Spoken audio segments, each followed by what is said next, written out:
again. You asking question like, is there any way to correct it?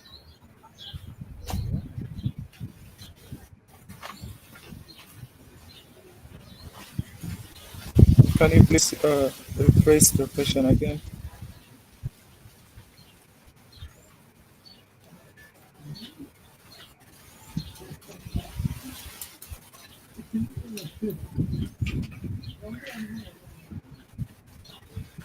I hope you can hear me out.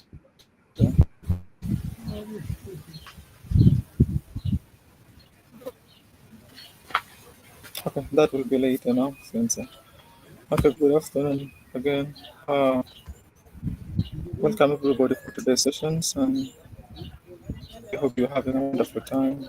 Thank you for joining earlier today, and as we shall continue with our session on job interview preparation. So I really encourage each one of you to be attentive, and also let's make this environment interactive, and as we learn from each other.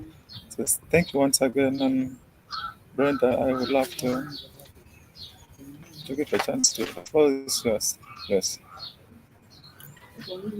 Thank you, Samuel. And there is somebody who is not muted. Please ensure that they mute themselves. Okay.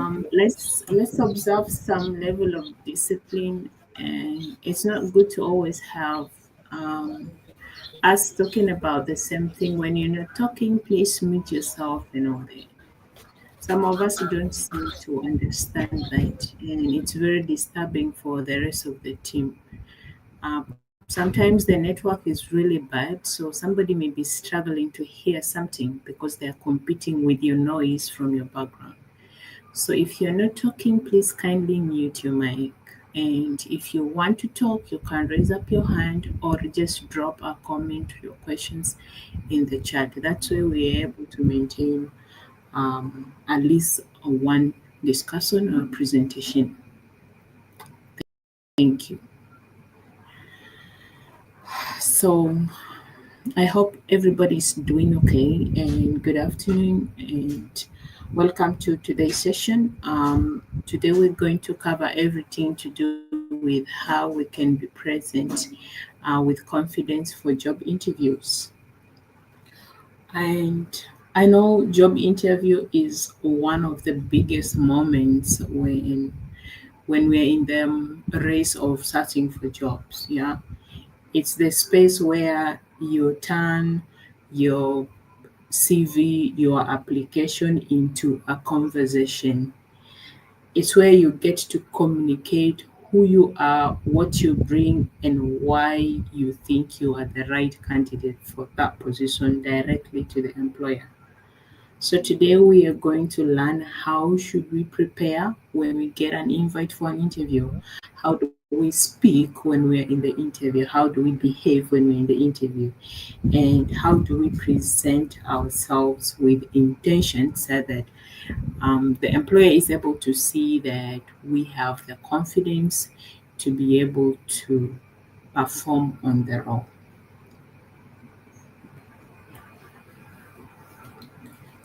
So a job interview can feel really exciting, especially when it's a first time for you to actually get an invite for an interview. Maybe you've been applying for a while and you've never gotten an opportunity. So it becomes exciting, right?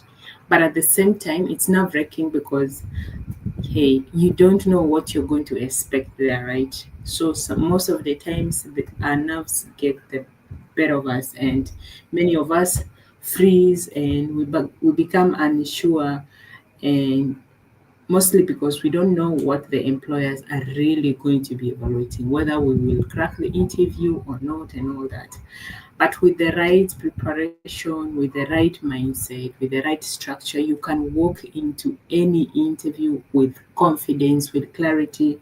And today's session is just exactly what you will need to help you do that with ease. So by the end of today, you should be able to understand why people do interviews to begin with, and what are some of the different types of interview you would probably be expecting, yeah, and how do you approach some common interview questions, how are you able to present yourself before the interview, during the interview, after the interview, what are some of the common mistakes that people do in the interview and how you can avoid them. And because you don't know the employer, there could be some things about the employer that you need to watch out for, because not every job is a blessing. Sometimes it comes like a curse, and you need to be careful to be able to spot out some of those red flags from the employer as well. So, those are some of the things you get to learn by the end of today. So, when you hear people say, oh, you are invited for an interview, or they give you a call or drop you an email that you're invited for an interview, so the intention for the employer to do an interview is basically to confirm every information that you've put on your CV. That is the first reason why they do an interview. And then number two is to assess if you're a fit. Yeah. To check your personality, your work style, your values, and all that. So the question is, do you fit into their team? That's the question they want to answer by assessing you through an interview. And then, do you communicate very well? They also want to check or evaluate your communication skills, since you're going to be working in a work setting. So they want to be able to evaluate that. Do you think clearly? They want to know your problem solving skills, your thinking processes, and all that. And then, are you motivated? You know, there are different kinds of employees, and sometimes we are,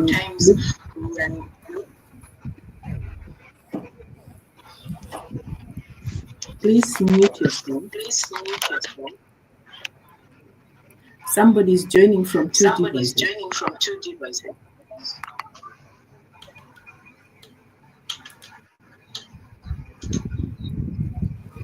You can proceed. I've muted him. Still.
Yes, hello, Brenda. Can you hear me?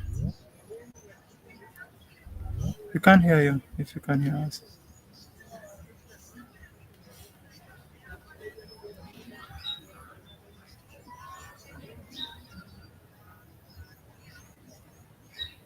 Hello, Brenda.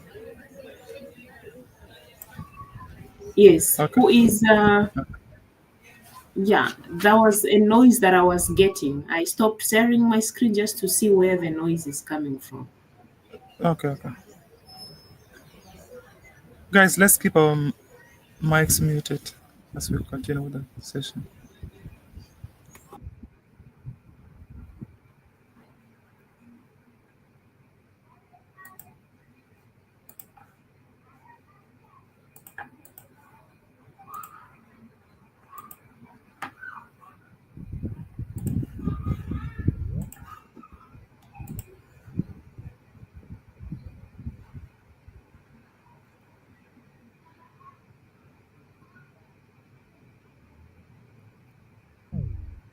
So we're just wrapping up about why employers do an interview, and we went about mentioning all the reasons why all the employers do the interview they do. They want to know the information you've put in your CV is actually correct, to assess your personality, work style, values, to evaluate your communication skills, to understand your problem solving skills and how your thought processes are, to gauge your motivation, to compare you with the rest of the candidates, and then also to be able to make a decision at the end of the day, because you're going to be working with them every day. So they want to know, are you really the right candidate for the role? So beyond your answers, because when you're presenting yourself in an interview, you are communicating a lot of things that you might not be aware about. You get, and beyond the questions that they will ask you, they are also assessing your level of confidence, your clarity, how you are articulating your points, your level of professionalism, your attitude, and the kind of energy that you bring to the room. They also want to see how you're able to answer thoughtful questions, to see if you understand the culture of the organization and if you're actually fit. And then they also want to know if there's consistency between your CV, your cover letter, and everything that you are saying during the interview. That's why most of the times they put the documents that you've submitted in front of them and ask you questions based on that. And they want to be able to see that every information that you are saying is actually what you've put in your application. If there's even just the slightest inconsistency, they will know that you lie about your document. So your skills get you to the interview, but your personality is what will get you the job, because they will be looking at all these other things beyond the skill that is required for you to perform that job. So there are basically two modes of interview. You have the ones that are online and then the physical ones. So the physical one is where you get to conduct the interview face to face at the organization's or the company's office premises. So it's more physical. But the virtual one, you get to do this online through any of the online platforms like the Zoom, Google Meet, Teams, or even through a telephone call. Yeah. So there are two modes of interviews. And any of these modes can be like a one-on-one interview, can be a panel interview, can be a written test, written assessment, can be a technical task they will give you, or an aptitude test, or a group interview, or any. So either of these types of interview can be either a physical interview or an online interview. So those are the two modes of interview. So we're going to look at the different types of interviews that are out there, what they look like, and how you can what they're trying to communicate. So the most traditional form of interview is, of course, the one-on-one. Most times people call it oral interview. Yeah, but it's one-on-one and face-to-face interview where traditionally you meet with an interviewer in person. Yeah, and the interviewer will basically focus on assessing your personality, your communication, and also understanding of the role. They want to know if you are actually a fit for the role that they are trying to interview you for. So what kind of expectation you should have for this kind of interview whenever you get an invite is that it's a more of a professional and formal setting. You get, and you'll get a lot of direct questions about your skills, your experience, your career aspirations, and all that. And then beyond that, they will be assessing your level of confidence, your clarity, your body language, and all of those, because you are seated and facing this person who is trying to interview you. And normally the panel is for one person because it's a one-on-one and face-to-face interview. So you will find one person who will be doing this kind of interview for you. And how you can be able to uh, master this kind of interview is by ensuring that you always maintain eye contact with the person, because this is just one person talking to you. So you should maintain eye contact with the person, put up a good mood, smile a little bit, and greet confidently. Do not shudder in your words. Do not show that you're shy or you're not able to talk, because it's just one person there. And then carry along some of your documents, because somebody would ask you to present something. So you can come along with copies of the exact CV and cover letter that you've submitted to them. So in case they ask that, you're able to present, including a copy of your maybe identification document and also certifications, academic documents, and all those. You can carry them along. So if they ask you to present something, and then you have an envelope where you can pull out some of these documents with ease. So that is a one-on-one or a face-to-face interview. Then you have the panel interview. So the panel interview now involves more than one person. So you realize that it is the most common type of interview that people do within the NGOs, government, corporate roles, and all that. You will find more than one person who will be interviewing you in a panel interview. Sometimes you find 5 people. I was one time in an interview where there were even up to 8 people. So it depends on the role that you are applying for. Sometimes you find 2 people in a modest company or organization, sometimes 3, sometimes 5, yeah, or depending on the recruitment policies of the organization, because they spell out how many people should sit on a panel interview. So you will find this number of people. Now, it's mainly very hard for so many people, because it's very hard to deal with all these people who are simply firing you with a lot of questions. So what you should expect is you should expect questions from multiple people. What normally happens is that they have predefined questions that they split among the panel.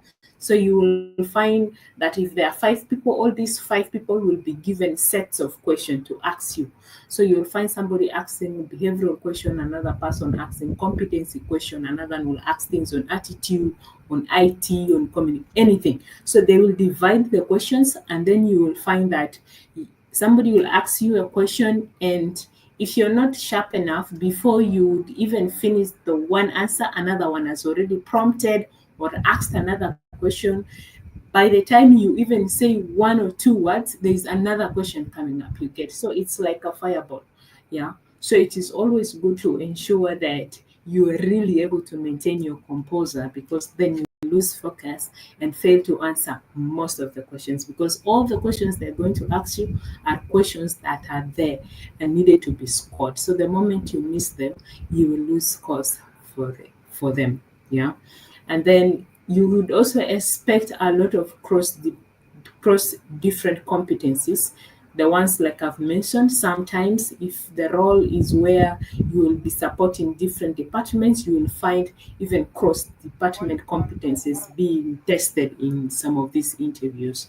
And like I mentioned, it requires a lot of confidence and multi-person engagement. Please mute your mic. So how you can be able to crack this kind of interview again is to ensure that you make eye contact with the person who is asking you the question at the time. Don't look at anything else. If this person on the left is asking the question, please ensure that your face is there, you're looking at the person.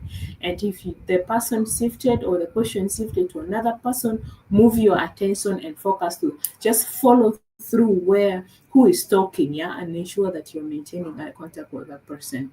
And then acknowledge the entire panel naturally and stay calm, stay focused, and ask for pardon whenever necessary, and answer your questions confidently.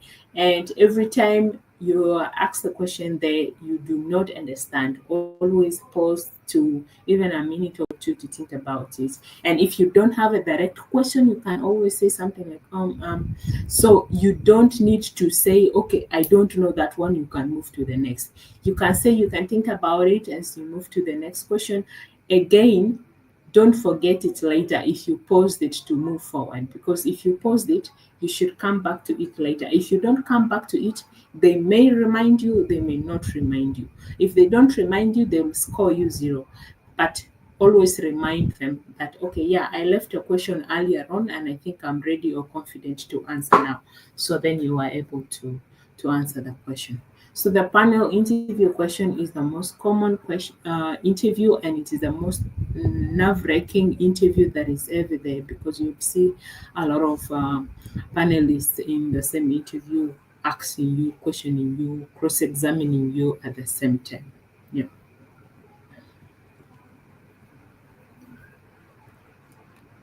Then we have, of course, the group interview. So it's very simple. So many candidates are interviewed together, you get.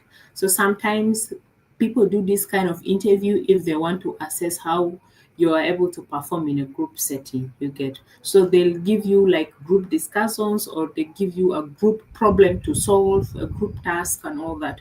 So they want to see how well you are able to work. They are able to test your teamwork, the communication, the leadership style, and all of those. So you should always ensure that you participate without dominating the rest of the group members, and listen actively. One of the group members is talking, always keep your calm, listen before you can. Don't always show shut people out like you always the one who is talking. You don't allow other people to talk and all that. It shows that you don't have the team spirit in you, and also lack a leadership style and all that. So always ensure that whenever you find yourself in a group interview, you are able to participate without dominating the entire group, and maintain some level of respect to the entire team members. That way, they are able to see. Sometimes they will put you in a room that is not they are not there. They have cameras that are observing everything. They may be watching you from another group. So don't assume that they are not seeing you. They will be observing every event as it unfolds from another group. So that's how a group interview works. And then, of course, we have also another most common type, which is a written interview, where they give you written questions, and then you respond to those questions. Sometimes it can be case studies, sometimes scenario questions, and all that. It's most common in NGOs and administrative roles in the government as well, where they're able to test your competencies by setting competency-based questions in a written format, and then they want you to respond to it. So whenever you find yourself in a written interview, always ensure that you have a clear structure of writing. Sometimes they will tell you to write these things maybe in a computer where you're typing. So ensure that whatever you're typing, your format is okay. You know, you have basic computer skills. You're very concise. You're clear, and you check your grammar and tone and everything, and address each part of the question directly. But if you're asked to handwrite, because I know some people tell you to handwrite this thing, ensure that you have a very clear handwriting so that nobody misses out on any of the points that you're trying to present. And then, of course, we also have the aptitude or psychometric test. It's basically a timed kind of assessment that measures your reasoning ability, it measures logic, personality, or problem solving, you know. So most of the times what happens is that they have, like the way you have the Google form, they have the questions in that format, and then they share with you a link, and then they give you different scenarios, and then they ask you to respond, and they give a time. For instance, they can give you 2 minutes for a particular question. If that 2 minute elapse and you've not picked an answer, then it will completely lock you out. So that is a kind of aptitude test. It's not very common, but it's still used in some settings, particularly where things to do with your ability to reason, application of logic, and problem solving, or to test your personality is required for you to be able to perform in the job. So they use aptitude tests. So you can always, if you are invited for an aptitude test, you can practice some of the sample questions or tests. You can always find some of this online or through networks, and then ensure that you're able to manage your time carefully. Yeah, do not overthink, because the more you overthink about the questions, the more time you will be taking, and then it will time out, and then it will lock you out of the interview. Should always ensure that you don't overthink, manage your time, stay calm, and practice some of the questions that are there. That way, you are able to respond to all the questions that are there. And then, of course, we have the technical or skill based assessment. So, this form of interview is where they give you a practical test that relates to the job that you are going to take. For instance, if you're applying for a driving role, they will simply give you a car and tell you to go and drive it. You get that's a technical or skill based assessment. So they tell you, okay, here's the key, go and drive. So they will start measuring you or assessing your performance right from when you pick the key. How did you approach the car? How did you start it? What did you do? Did you inspect it? Did you check basic mechanical things that every person does before they drive out of their compound, checking water level, oil level, whatever.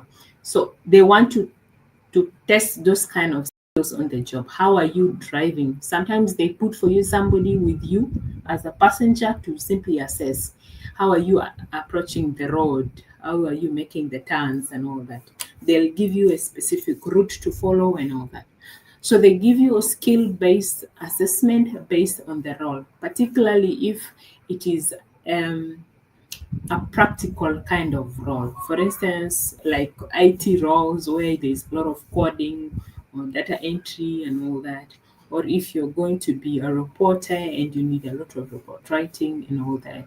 So they give you a lot of those tests that they're able to assess how you are performing on the job.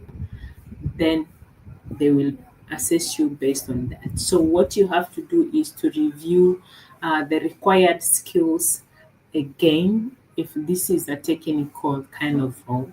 And then also you can practice with some relevant tools or softwares that are normally used to perform this kind of job. And while you are in the interview, show some level of accuracy and clarity. And whenever something is not clear, please always ensure that you are asking the right questions so that you can get support and be able to excel in your interview. And then the last um, that is now preferred by so many recruiters is the behavioral or competency-based interview. So the competency-based interview is some sort of interview where the interview focuses on past behaviors to predict what you're going to do in future, right? And what they normally do is that they create scenarios, yeah, about things that happened in the past, like how did you handle it, what exactly happened, how did you handle it, and what was the outcome of that situation, you get. So most of the time you'll find questions like, tell me about a time when you, give us an example of when you get. So competency based interview questions are questions where you have to describe a past experience. Yeah. So most people these days, because when you give people like an opportunity for interview and they cheat, particularly online, you find people cheating a lot, and particularly with the written interview where you can easily Google every answer. They give you competency based or scenario based questions that you can hardly Google. Even if you Google it, it will be very hard for you to get a direct answer, except you have experienced this before. And if you haven't, you have to explain what you will do in the event that it happens, you get. And for you to be able to approach these kind of interviews completely and well, we normally advise people to use the STAR method when they are approaching a competency based interview. The STAR means situation, task, action, and results that shows real achievements and lessons learned. So we're going to discuss about the STAR in this slide, what it means, and how you can actually use them. So the STAR method is a very structured way for you to answer behavioral or competency-based interview questions with a lot of clarity and with a lot of confidence. So it helps you to explain what you did, how you did it, and the results you were able to achieve in that experience. So you use real examples of what happened. So S stands for the situation. So describe the context or the background. So where were you? What was happening? For example, our team was struggling to meet reporting deadlines. So that is an example of the situation. Yeah. So the situation is that reports were constantly being delayed. That is the situation, right? And then T is for the task. So explain your role or what you needed to achieve. For example, you are responsible for preparing and submitting the monthly reports. You get. So the task is that you are in charge of submitting the report. Maybe everybody is submitting it to you, so you had to coordinate that, ensure that everybody is submitted. You get. And then A is for the action. So on the action, describe the specific steps you took to solve the problem. Remember, we shared the problem is that reports were constantly being delayed. And the task is what your role was, which is where we said you're responsible for preparing and submitting the monthly report. So what did you do? Because reports are constantly being delayed. So you created maybe a tracking system, yeah, that will help in tracking submissions. Then maybe you held meetings to ensure that everybody knows and understands the kind of reports that is expected to them, and maybe reorganize the data collection processes to ensure that they are error free and all that you get. So those are the actions that you took that is trying to solve the problem you get. And then lastly is the R, and the R is for the results, right? Now you share the outcome that ideally in terms of numbers or evidence or percentage change, increase, decrease, whatever that has happened as a result of the actions that you took. We said the action is that you introduced some weekly tracking system, weekly check-in, you changed the data collection processes and all that. And the result is that you are able to improve reporting timelines maybe by 40% and reduce errors significantly you get. So that is how you will approach any behavioral or competency based question. You use the STAR method. You talk about what the situation was, what was the issue, right? And then talk about what was your role, what were you responsible for, and what did you actually do to solve that problem, and then what was the result as a result of the actions that you took. Why this is important is because it keeps your answers very structured. It shows some level of problem solving and leadership you get, and then it highlights achievements and not just the duties that are there. And it also helps you to stay calm and clear because people get to understand some of this. So Some of these are the examples of some competency based or behavioral questions that you will find in any interview.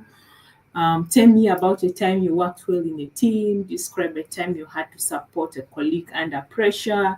Share a time you solved a difficult problem. Whenever you hear somebody saying to describe, share, tell, you would know that this is a behavioral or competency based question. So then you use the STAR method to be able to approach these kind of questions. Right. Now that we've seen all the different types of interviews and how we can approach it, what to expect in all the kind of interviews, the question now is how do we prepare for the interview? So the preparation is in three phases: before the interview, during the interview, and then after the interview. So before the interview, it's very important for you to prepare. The moment you get an invite, it's very important for you to prepare. First of all, ensure that you've gone through the analysis, the one that we talked about in the first session. Ensure that you've done your analysis, you're able to understand the app thoroughly. And then go ahead to read about the organization, know the organization.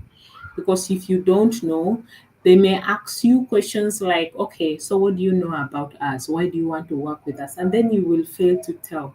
Okay. So just do minimum research in terms of understanding maybe the vision, the mission, the core values, some of the programs, where does the organization operate, which products or service does it offer, and all that, so that you have basic information, and when you're asked, you're able to answer some questions. And then review your documents. Some of us, we submit applications like 4 months ago, and then we are being invited like 6 months later for an interview. We've already forgotten, right? We've already forgotten. Please go back and check. Somebody yesterday asked if it was good to lie about things that you didn't do, right? So imagine you mentioned things there that were not true. So it's high time for you to be able to go back to your CV and check. Remind yourself about everything that you wrote there, including those in your cover letter, just to refresh your memory there. Whatever you put there is something that you can defend, right? And then go ahead to practice the STAR method, prepare some common interview questions and just practice them. See how you can answer them and all that. And again, prepare some 2 to 3 thoughtful questions for the panel as well. You can prepare. You don't need to say, oh, yeah, I don't have anything to say. Thank you. No. You can prepare some questions that you can ask the panel when they give you the opportunity to ask any questions, right? And then in terms of logistics, confirm the interview date, time, and venue, of course. Some people wait until on the day of the interview to call you and tell you, oh, I even don't know your office location. So where do I branch off from? You should have done that before the interview date, right? It's part of the preparation. Yeah. If you do that on the interview day, you look unprepared for the interview. So confirm the date, confirm the time, confirm the venue, confirm the location of the organization. You can even go there beforehand just to be sure that, yeah, this is the exact place. And then the next day I'm coming, yeah, I'll be sure to arrive on time. Yeah. And then plan your outfit in advance, because we say first impression matters a lot. So you should be able to plan what you're going to wear in advance. Ensure that it is a formal attire and that you look professional in it. And then, of course, prepare copies of your document as well, like I mentioned earlier. And then, for those of us who might get an invite for an online interview, always test your equipment, your internet, your lighting, your camera phone, yeah, microphone, camera, your setup, your workstation, your background, all of those, just to ensure that you do not present yourself unprofessionally and then arrive 10, 15, 20, 30 minutes earlier than the panel. Make sure that they are not waiting for you. Yes, and of course, during the interview, first impressions matters a lot. Be polite, be very confident, and be very professional. And when you walk in the room, ensure that you're greeting everybody. Maintain a very good posture and presentation. Keep an eye contact, smile a bit, and then um, take your place where you are supposed to sit. When you are communicating during the interview, listen carefully before answering anything. If you're not clear, ask for a pardon. And then when you're speaking, speak clearly, concisely. Don't do long paragraphs. Don't do history. Don't say a lot of things that do not add to the question, do not answer the question. Speak clearly, concisely, and to the point. Yeah. And whenever you get any behavioral questions, of course, apply star when you're answering that kind of question. Share achievements during the interview and not just listing duties or listing skills that are not able to be quantified during the interview. And then throughout the interview, avoid negative comments about your past employers. I've seen some candidates work in the interview, and then when you ask them, "Oh, so why do you want to leave your current employer?" They say, "Ah, that one, they don't even pay, they are this, they are cheats, they are thieves, they're that." Avoid all negative comments about your past employers because this creates an impression that you would probably do the same thing when you're leaving this same place you get. So don't talk negatively about your previous employer, however terrible they were. It has nothing to do with these people who are interviewing you. As much as possible, refrain from saying negative things, and then stay positive and calm, and show a lot of enthusiasm and motivation for the role that you are applying for, and engage the panel. Don't let it to be a one-sided sort of engagement, because an interview is supposed to be a conversation that you are having with your potential employer. So ask thoughtful questions for them, let them be able to respond as well. So curiosity and interest in the organization, because if you're able to ask thoughtful questions, then it shows that you have an interest in the organization. And then, of course, after the interview, right, you can thank the interviewers, you can send a follow up email you get, just showing that you appreciate the opportunity and looking forward to, because probably you would be asking them, okay, so when do you expect maybe feedback on the interview and all that. So they may be telling you, oh, okay, in a week's time. And so you ensure that you are able to follow up within that period that they tell you to expect a response or something.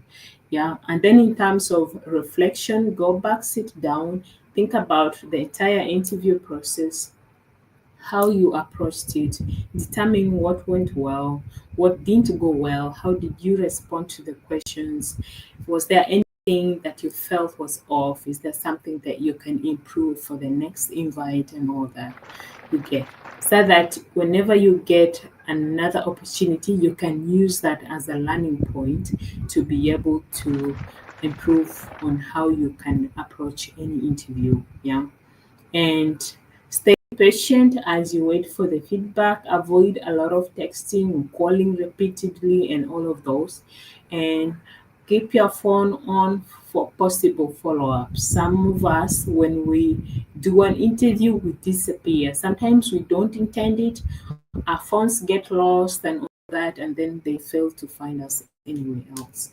So always ensure that as much as possible, you should always ensure that you are available and easily reachable.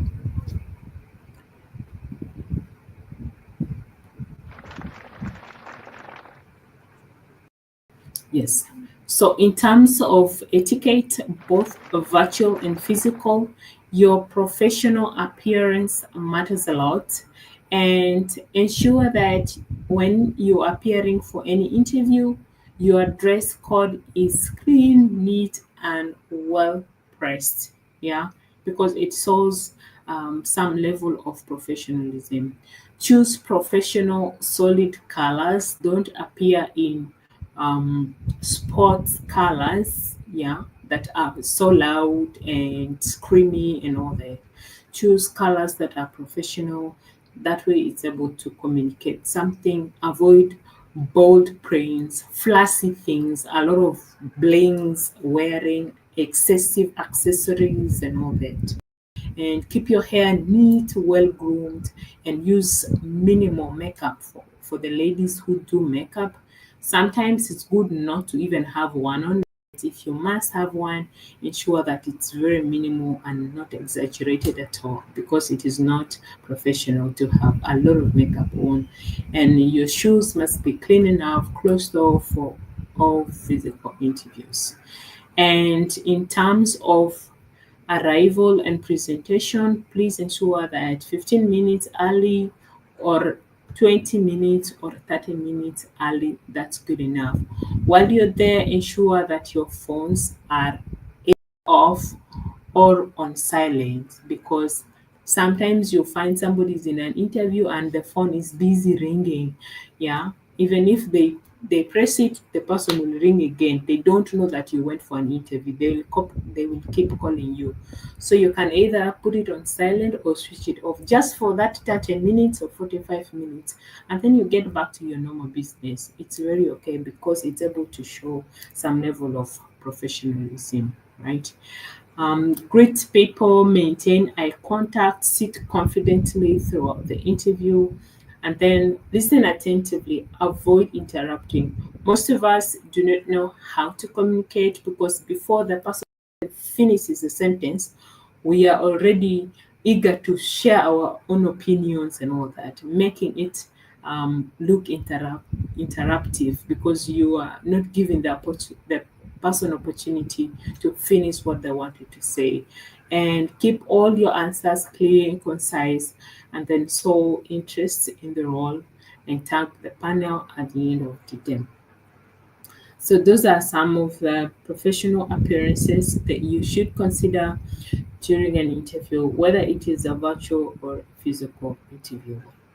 And then we talked a lot about preparing your space, and ensure that if you are sitting for a virtual interview, your environment is very quiet with zero interruptions, right? I remember one time I was doing an interview online, and I had my baby with me, and he started screaming, and I lost the opportunity, because they told me, oh yeah, they didn't understand that, like, I didn't have a nanny, I didn't have somebody to leave the child with. So like, he's screaming and I had to pick him up, and I'm talking, he's crying and all that. And I just got an email that, oh sorry, we couldn't go forward because, yeah, your environment was not conducive and stuff like that. So it's very easy for you to lose an opportunity with simple things like that. So always ensure that there are zero interruptions. If you have to lock yourself in the room, please do that. Just put a do not disturb notice on your paper and pin it in your room, so that nobody comes banging on the door, right? And then neutral background is always preferred. If your house is a single room where the bed is visible and all that, please don't use that kind of environment. Ensure that you've picked a place where your background is very professional. Good lighting to ensure that your face is visible, right? And of course, internet, microphone test, joining your call early, right? Do not let people wait for you online. Join early and ensure that your devices are fully charged, not for you to run out of power midway your interview, right? And where possible, use headsets for clarity, so you are able to pick the sound and noise properly. And while we talked about how to maintain contact physically, the same applies to online. You are able to look directly at the camera. Do not look sideways, right? Because they're able to see what you're doing. And sit upright and maintain a good professional posture when you are seated in front of your computer. And then when you speak clearly and at a very moderate pace, when you are not mumbling and every word get lost in between. And then avoid unnecessary fidgeting, because some of us, because when we are nervous or afraid, we fidget a lot, and then we start moving unnecessarily, looking up, down, doing a lot of gestures and all that, which says a lot about who we are in terms of our confidence and also communication skills. So those are some of the etiquette for us to bear in mind when we are attending some of these interviews or get an opportunity to participate in any of these interviews.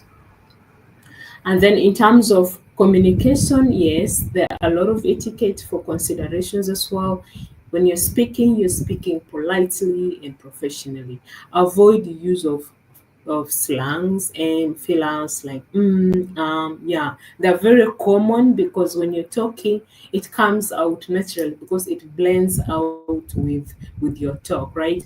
But you do not use a lot of them. And again, do not use a lot of slangs when you're talking, and don't use very long answers because it becomes boring and you lose focus in between, and people will find it very hard to pick out exactly what you were talking about if you keep your answers very, very long.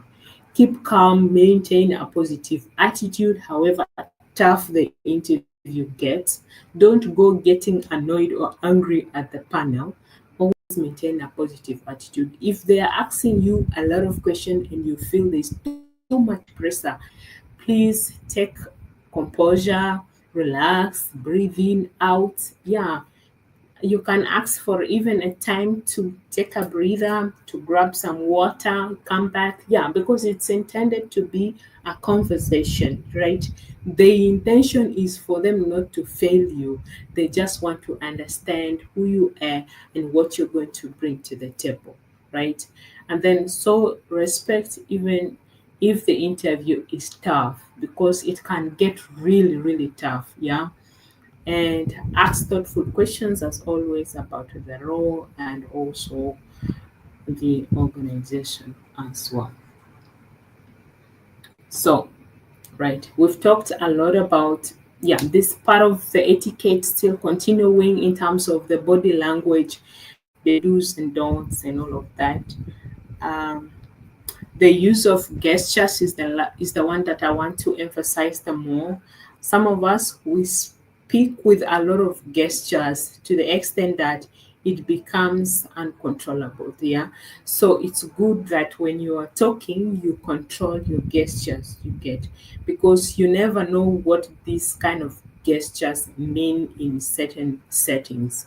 And while you're there, so some act of active listening, and demonstrate that you are actually listening to the person who is speaking. When you're nodding your hands, you lean forward slightly to show that you are engaged and not that you're very distracted from the entire processes. Keep your hands visible. You can place your hands on the table or your lap. You get, so if you are hiding them, it shows that you are not confident, you are not comfortable, and all that. So ensure that while you're doing that, make sure that you are able to show visibly your hands, and also that you are engaging with a panel all the time. And what you shouldn't do is to lean back, like you're leaning back on your chair, folding your arms. It shows that you are bored, it shows disrespect, it shows lack of confidence, right? If you lean back excessively in your chair, you cross your arms, you're hiding your hands, all of those shows lack of openness and signals something that you're hiding something. And then also fidgeting you get, or playing with objects, playing with your hands, with your fingers and all that, all of those shows that you are not very confident whenever you do that. And then if you are not maintaining eye contact, it appears that you are either lying or you are very insecure. So always ensure that you are maintaining eye contact. Yeah. Overusing hand movements, so that's what we talked about. Too many gestures can be distracting and reduces communication clarity because the gestures may mean different things in different languages. And then looking at your phone or screen that appears as unprofessional, always maintain eye contact. And then touching your face frequently, it often signals that you're nervous and you lack composure, right? So your body language speaks even if no words come out of you, right? So the moment you walk into the room, they have already started assessing you. There's a whole page of questions on how you appeared for the interview, how you presented yourself. Even if your work was simply to just sit there, they've already finished assessing most of the things because your body language is already speaking, even if you are not talking. And it says so much about your level of confidence, your communication skills, and all of those. And always ensure that you are able to maintain your composure, your body language is controlled to be able to communicate your confidence to your potential employer.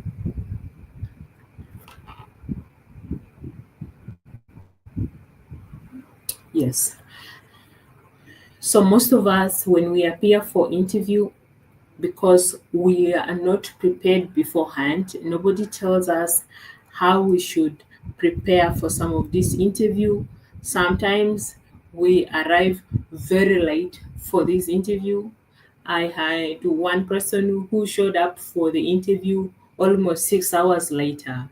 He said, "Oh, I got busy and I needed to do something," but you did not even communicate, you get. So, how do we excuse you for not showing up early for the interview? You get.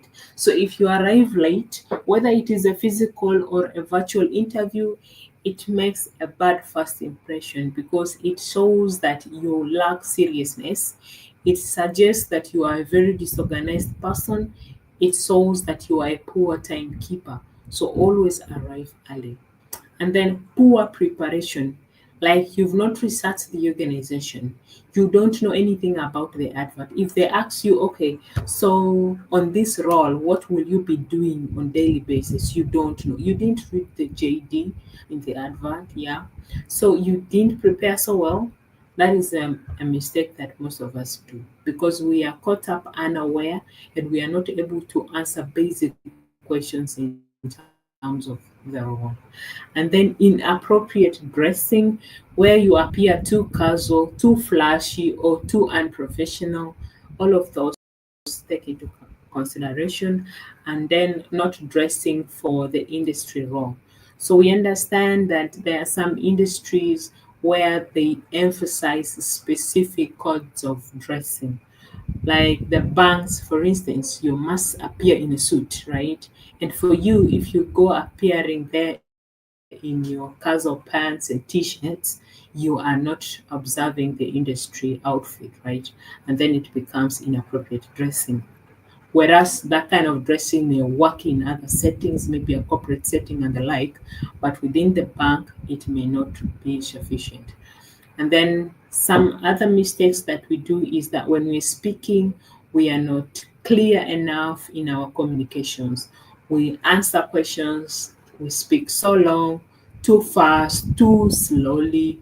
We are overusing the fillers in all of our conversations to the extent that we are not communicating clearly what we're supposed to communicate. And then also the poor body language, right? We are not maintaining eye contact. We are struggling, we are shivering, we are fidgeting, and then we sit with the crossed legs, crossed arms, right? That shows some level of distracted behavior and not paying attention to the interview.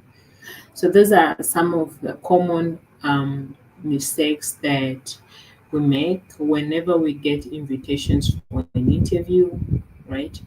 Then speaking negatively about your previous employers, we did talk about that. Ensure that you don't speak negatively about your previous employer. It shows a lack of professionalism, right?